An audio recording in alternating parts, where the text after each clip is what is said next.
আওয়ামী লীগের দোসর ছাত্রলীগ, যুবলীগ, স্বেচ্ছাসেবক লীগের আরেকটি অভিযোগ নিয়ে এসেছি।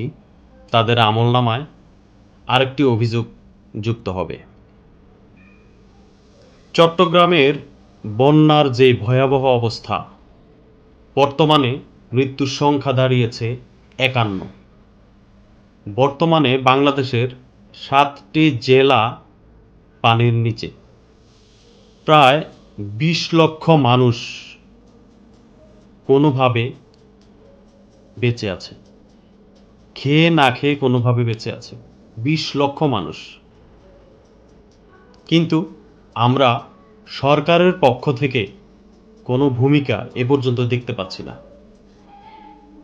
তবে নামমাত্র এনসিপির কয়েকজনকে দেখা গিয়েছে একটা ত্রাণ দিলে ১০টা ছবি তুলে তারা মিডিয়ায়, ফেসবুক, ইউটিউব প্রচার করে, ভিডিও প্রচার করে, হাঁটাহাঁটি করছে, ভিডিও প্রচার করে। তাছাড়াও মোজাহের ভাই সহ আরও কি যেন, আমি ভালোভাবে তাদের নাম জানি না, তারাও কিছু ত্রাণ বিতরণ করেছেন। তবে সবচেয়ে অবাক করা যে বিষয়টি, আবার নজর কেড়েছে সারা বাংলাদেশের মানুষের নজর কেড়েছে, সারা পৃথিবীর মানুষের নজর কেড়েছে, যারা চট্টগ্রামের বন্যা কবলিত এলাকায় অসহায় মানুষের পাশে দাঁড়িয়েছেন ফ্যাসিস্টের দোসররা। ছাত্রলীগ, যুবলীগ, আওয়ামী লীগ, স্বেচ্ছাসেবক লীগের অসংখ্য নেতাকর্মীকে আমরা দেখেছি ত্রাণ বিতরণ করতে।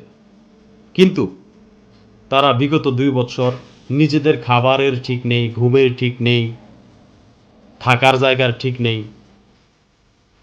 তারা নিজেদের জীবনের মায়া ত্যাগ করে এই অসহায় মানুষের, বন্যার্ত মানুষের পাশে দাঁড়িয়েছে। তবে আজকে খুব মনে পড়ছে যার কথা, সিলেটের কৃতি সন্তান, বাংলাদেশের গর্ব ব্যারিস্টার সুমন। বন্যা আসলেই যার কথা মানুষ মনে করে, যিনি বন্যার্ত মানুষকে ত্রাণ দিয়ে সারা পৃথিবীর মানুষের প্রশংসা কুড়িয়েছেন, সেই ব্যারিস্টার সুমন আজকে কারাবন্দী অবস্থায় আছেন। কারো কোনো মাথা ব্যথা নেই তাকে নিয়ে। আরেকটা বিষয় হচ্ছে, এই বন্যাকালীন সময়ে প্লাবিত অবস্থায় সাধারণ মানুষের সর্বশেষ আশ্রয়স্থল কোনটি জানেন? শেখ হাসিনার আশ্রয়কেন্দ্রগুলো। আবারও প্রমাণ হয়ে গেল বাংলাদেশ আওয়ামী লীগ, বাংলাদেশ ছাত্রলীগ নিজের জীবনের মায়া ত্যাগ করে সাধারণ মানুষের পাশে বারবার দাঁড়িয়েছেন, দাঁড়াচ্ছেন এবং দাঁড়াবেন। জয় বাংলা, জয় বঙ্গবন্ধু।